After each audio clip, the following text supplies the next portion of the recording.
stormy day.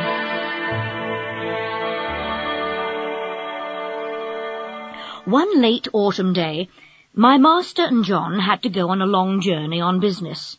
I was put into the dog-cart, which I always enjoyed. We went along merrily until we came to a low wooden bridge. The river banks were rather high, and the bridge, instead of rising in the middle, went across straight and level. That meant that if the river was full, the water would be nearly up to the wooden planks. Master had to pay at the toll gate before we could cross. The man there said the river was rising fast, and he feared it would be a bad night. We started for home late in the afternoon. By then the wind was blowing so hard that a big tree crashed to the ground beside the road. I heard the master say to John that he had never been out in such a storm. It was very nearly dark by the time we got back to the bridge. We could just see that the water was over the middle of it. But as that happened sometimes when the river was high, Master did not stop.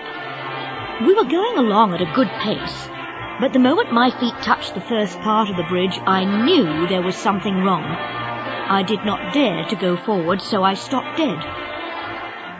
"There's something wrong, sir," said John.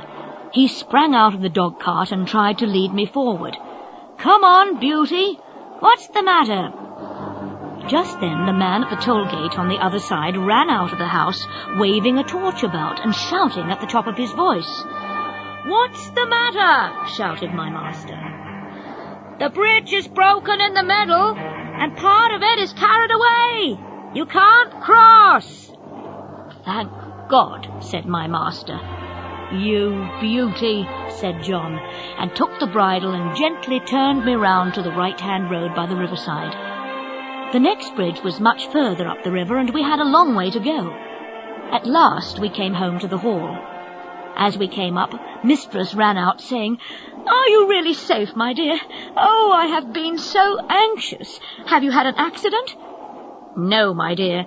But if your Black Beauty had not been wiser than we were, we should all have been carried down the river at the wooden bridge." Then John took me to the stable.